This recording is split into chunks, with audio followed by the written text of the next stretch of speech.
Bonjour, c'est Roxana Pranveil. Je vous souhaite la bienvenue pour cette vidéo Harmonie Coaching dont le but aujourd'hui est de répondre à la question qu'est-ce que le coaching?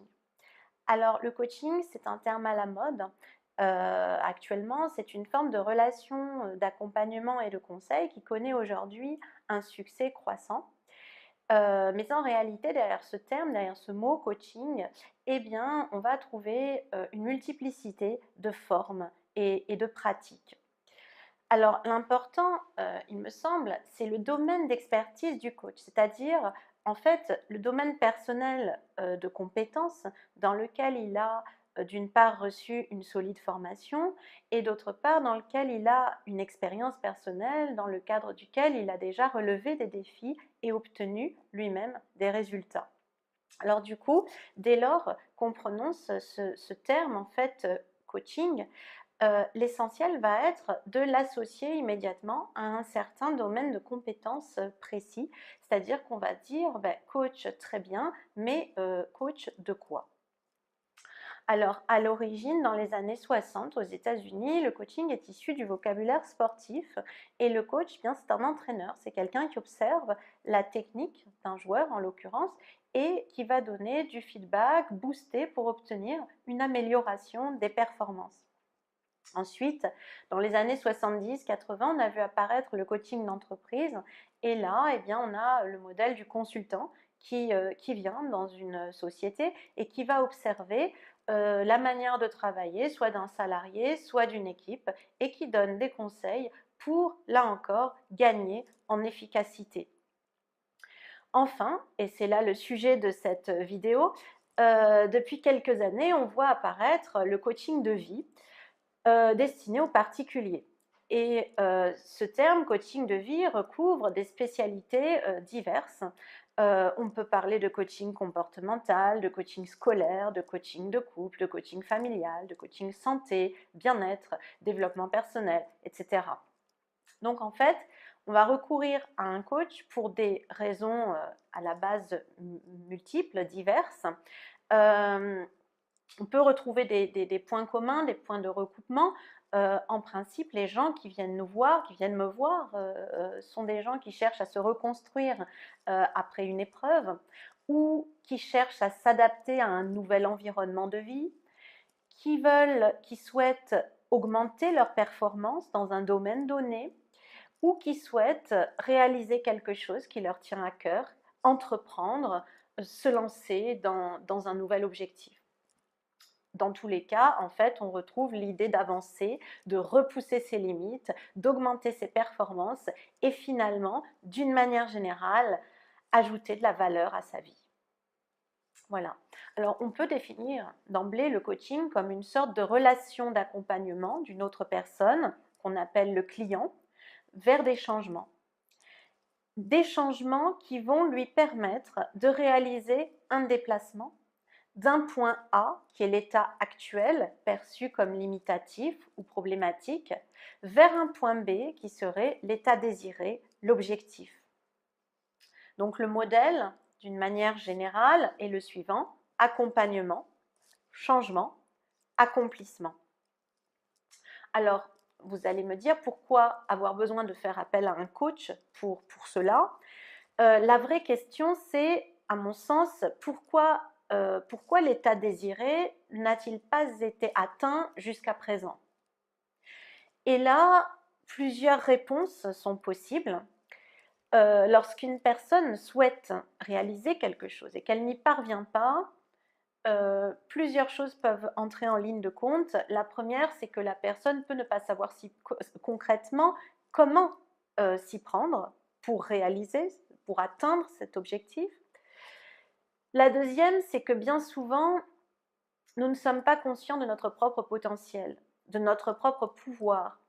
Et parfois, nous sommes enfermés dans une vision où nous subissons en fait les autres, les contraintes extérieures. Il peut s'agir de problèmes financiers, de problèmes de harcèlement, de problèmes de santé, donc des choses qui sont vraiment basées sur des faits réels et qui font que nous voyons la solution à notre problématique finalement hors de notre contrôle.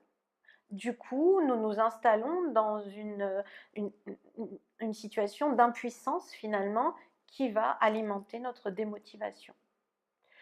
Troisième raison pour laquelle nous pouvons ne pas atteindre seuls nos objectifs, c'est l'auto-sabotage. Alors qu'est-ce que ça veut dire? C'est qu'en fait, lorsqu'on s'auto-sabote, nous manquons d'alignement, de congruence en fait. C'est-à-dire qu'une partie de notre être pense vouloir obtenir un résultat, atteindre un but, un objectif, tandis qu'une autre partie, souvent inconsciente, reste fidèle à autre chose pour laquelle elle a été programmée antérieurement, en général dans l'enfance, à un âge préconscient. Alors, comment un coach peut intervenir à tous ces niveaux? Eh bien, lorsque vous allez voir un professionnel, eh bien, vous allez commencer par faire un bilan, c'est-à-dire une analyse de la situation problématique. Alors, quand je dis le mot bilan, je ne fais pas référence à un jugement, hein, ici. Il ne s'agit surtout pas d'être dans le jugement, mais simplement de mettre à plat pour savoir exactement d'où on part. Ça, c'est essentiel. Donc, on va pouvoir identifier les sources d'autosabotage dont on parlait. On va pouvoir aussi identifier, et ça c'est fondamental, les bénéfices secondaires qu'il y a à la situation actuelle. Parce qu'en général, si on se trouve dans une situation donnée, c'est qu'à un certain niveau subtil, il y a des avantages. Et ces avantages-là, il va falloir apprendre à se les procurer autrement si on résout la problématique. Sinon, il y aura autosabotage.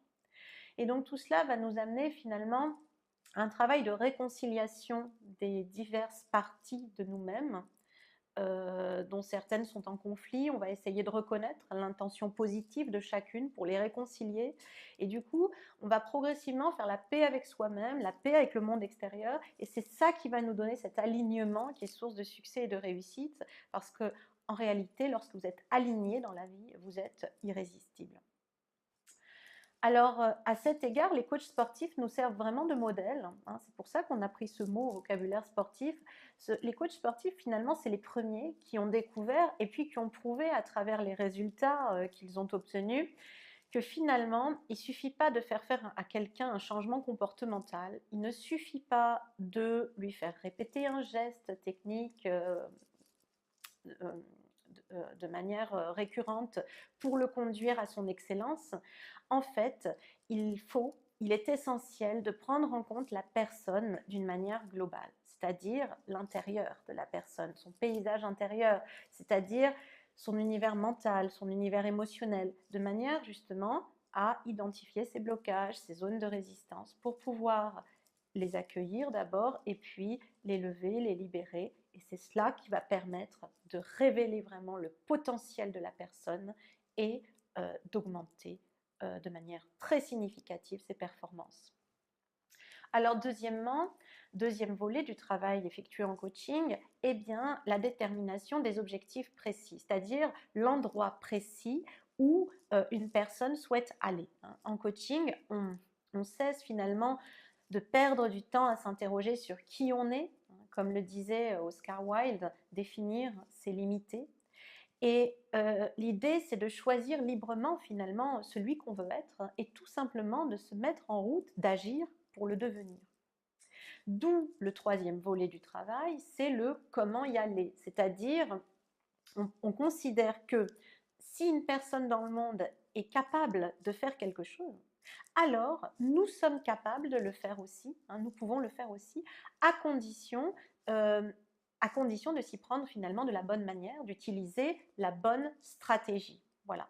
D'où le rôle clé dans la démarche de coaching de ce que nous appelons le plan d'action, hein, c'est-à-dire comment nous allons nous y prendre pour atteindre les objectifs visés. Ce plan d'action est divisé en tâches intermédiaires. Il sera au fil des séances et du travail réajusté avec souplesse jusqu'à obtention des résultats désirés. Alors tout ceci suppose d'effectuer des changements. Alors il se trouve que l'esprit humain est naturellement réfractaire au changement. Nous avons tendance à percevoir les changements comme une menace, comme un jugement sur nous-mêmes, comme une atteinte finalement à notre personnalité. Et Et du coup, nous nous retranchons derrière des réactions finalement de défense, de résistance, voire de repli dans l'ego. Pourtant, Einstein disait bien que c'est de la folie de faire toujours la même chose et finalement de s'attendre à des résultats différents. Hein. La logique veut que les mêmes causes produisent les mêmes effets. Donc si on continue à faire ce qu'on a fait jusqu'à présent, eh bien on continuera, c'est normal, à obtenir les mêmes résultats. Le pivot, c'est vraiment le changement. Si nous attendons que le monde change pour aller mieux, eh bien nous nous retranchons derrière un statut de victime qui à certains égards peut présenter certains avantages. On retrouve l'idée de bénéfices secondaires dont je vous parlais tout à l'heure. Mais le souci, c'est qu'on se dépossède de notre pouvoir sur notre existence. À partir du moment où on se pose en victime, on se condamne soi-même à l'impuissance et au blocage. Alors au contraire, en s'ouvrant au changement, et le coach est là pour nous aider à nous ouvrir au changement, eh bien, en faisant les choses différemment, finalement, on a le pouvoir d'obtenir des résultats différents, donc d'une certaine façon, de changer notre vie, y compris finalement l'attitude des autres à notre égard. Le coaching nous invite vraiment à devenir maître de notre vie au lieu de la subir, à devenir finalement acteur, j'aime bien ce mot, acteur, et créateur de notre propre existence. Alors je suis consciente que mes propos peuvent heurter, voire choquer certaines personnes qui se trouveraient dans des situations de détresse. Je pense à des personnes qui sont dans la peine, des personnes qui sont touchées par le décès d'un proche ou par un événement tragique. Alors, je vais me permettre de prendre un exemple. Voilà, je pense à une dame là, que j'ai reçue récemment.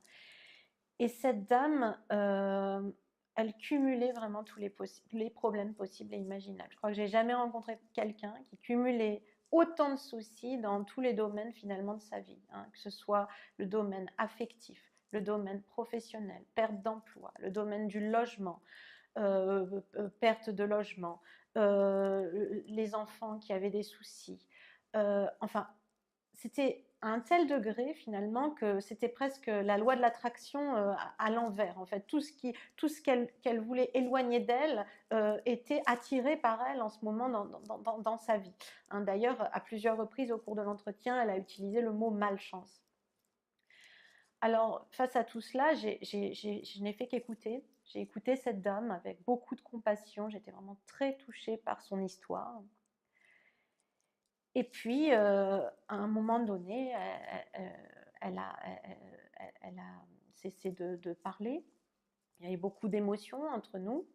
Et puis, elle m'a regardée avec un air un petit peu résigné et qui semblait dire, bah voilà, je pense que dans mon cas, vous voyez, il n'y a pas grand-chose à faire.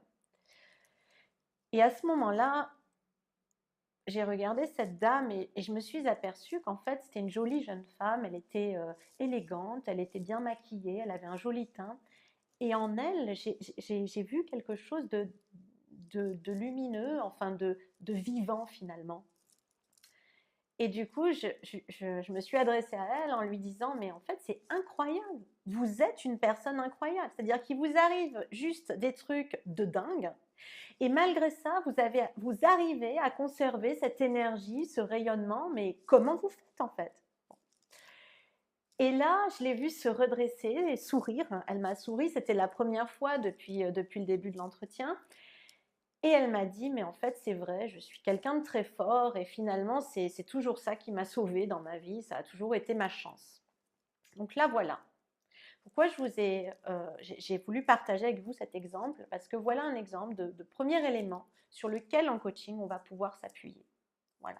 C'est-à-dire qu'en fait, une fois qu'on a laissé les émotions s'exprimer, sortir, une fois qu'on a accueilli les émotions, qu'elles ont été entendues, libérées, eh bien, à ce moment-là, le travail de coaching peut commencer. Une fois que ces émotions ont été exprimées, on peut faire le choix d'avancer. C'est-à-dire de se dire que, quel que soit le tragique, quelle que soit l'horreur de la situation dans laquelle une personne peut se trouver, eh bien, à un moment donné, c'est une question de survie de se dire qu'on va choisir de porter son regard, non pas sur ce qu'il nous arrive, mais sur ce qu'il nous est possible de faire. Et il y a toujours quelque chose qu'il soit possible de faire. Il y a toujours une action, même une toute petite action par laquelle on puisse commencer. On commence par une petite action, on obtient des résultats positifs, puis ça nous encourage à faire d'autres actions. Et petit à petit, il y a un processus qui s'enclenche et on va réussir à remonter la pente finalement. Et donc au final, on se met en action pour se sortir d'une situation désespérée, pour reprendre la main un petit peu sur son existence. Et puis on se rend compte finalement qu'on en sort grandi.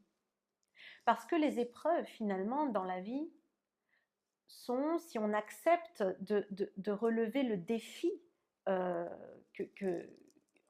qu'elles nous proposent, eh bien ces épreuves sont à la fois des crises dans notre existence et aussi des occasions, des opportunités de développement personnel, des leviers extrêmement puissants de développement personnel qui nous invitent finalement à construire une version supérieure de nous-mêmes. Et j'ai connu énormément de personnes qui consultent à la base pour un événement dramatique et au final, eh bien, cet événement dramatique s'avère être presque une chance, un nouveau départ dans leur vie. Alors voilà, en résumé, le coach fournit un cadre, fournit des clés et fournit une dynamique pour rendre un changement possible. Mais il ne faut pas oublier une chose fondamentale, quand vous allez consulter un coach, c'est que celui qui va bouger, la seule personne qui peut bouger, c'est le client. Donc si on essaie de vous vendre un succès clé en main, méfiez-vous. C'est vous qui allez faire le travail au final. D'accord? Le coach, encore une fois, il fournit les clés, la dynamique, le cadre, mais c'est vous qui allez bouger. Le coach ne fait rien à votre place. Le coach ne vous impose rien. À tous les stades du programme de coaching, vous restez libre et responsable du travail effectué. Donc pour travailler avec un coach, il faut avoir un but, il faut être d'accord pour agir, pour essayer d'autres choses. Et alors dans ces conditions-là, effectivement, le coaching, c'est une relation de collaboration qui est extrêmement efficace et source, pour le coup, de plus-value. Alors, comment choisir le coach avec lequel on souhaite travailler? Tout d'abord, on l'a dit, par rapport à son domaine d'expertise. Et surtout, ce qui va être essentiel, c'est en fonction des résultats qu'il a obtenus, en premier lieu d'ailleurs sur lui-même. Il ne faut pas oublier que le seul critère finalement d'efficacité d'une stratégie, ce sont les résultats obtenus. Et du coup, le coach doit vraiment incarner ce qu'il enseigne, qu'il s'agisse de paix, de joie, de santé, d'abondance, de réussite, d'amour, etc. Si il vous semble que la personne à qui vous avez affaire est sombre dans la lutte, dans la souffrance, je pense qu'il vaut mieux passer votre chemin, vous fier à votre intuition, ça c'est vraiment essentiel, et trouver un coach avec lequel vous vous sentirez en confiance, avec lequel vous serez à même de créer cette connexion qui est vraiment essentielle pour vous conduire vers l'atteinte de vos objectifs. Alors le coach, dans sa pratique professionnelle, dispose d'une très grande latitude, d'une liberté très importante, qui constitue à la fois finalement le risque de dérive qui est réel dans cette profession, et en même temps son intérêt majeur, presque unique, j'allais dire, parce que le coach est libre finalement d'emprunter des outils à divers domaines. Le plus souvent, il s'agit du questionnement maïeutique, mais aussi la PNL, la communication non violente, la loi de l'attraction, beaucoup les neurosciences aussi. Donc en fait, il peut emprunter un petit peu comme ça des outils dans des domaines variés qui sont adaptés à son style personnel de coaching. Voilà. Et dans tous les cas, ce qui va être essentiel, au-delà des choix qu'il fait, des outils qu'il va utiliser, ce qui va être essentiel, c'est qu'il va toujours chercher à favoriser l'alignement, la congruence, qui sont, comme on l'a déjà dit, donc les pivots vraiment du changement et du succès. Le coach, vraiment, est un visionnaire. Il voit les ressources de son client, même si le client ne les voit pas encore, et en les voyant, il les sponsorise. C'est un petit peu l'effet Pygmalion. il les suscite et finalement, il les révèle. Alors à un moment donné, du programme de coaching, se produit une sorte de déclic où le client reprend vraiment la main sur son existence et à ce moment-là, il n'a plus du tout besoin d'être coaché, hein. D'ailleurs, c'est pour cela que le coaching est une relation d'accompagnement qui est volontairement limitée dans le temps, hein. Parfois aussi, elle a un cadre établi par contrat. Et donc, il y a un moment où ce déclic se produit, hein. Ce déclic, c'est ce qu'on recherche en coaching. Et à partir de là, le client peut cheminer seul vers le succès. C'est ce que nous résumons par notre formule en route vers votre excellence, qui est le slogan du cabinet Harmonie Coaching. Voilà. Alors j'espère que cette vidéo vous aura été utile. Dans tous les cas, je vous souhaite beaucoup de succès et bonne route vers l'atteinte de vos objectifs. Si vous souhaitez en savoir plus, vous pouvez consulter notre site harmonycoaching.fr, tout attaché, ou alors nous retrouver sur les réseaux sociaux, sur Facebook ou sur Instagram. En tous les cas, je vous dis à bientôt pour une prochaine vidéo et je serai ravie de répondre à vos questions et à vos remarques. Donc n'hésitez pas de laisser vos commentaires sous cette vidéo. À bientôt.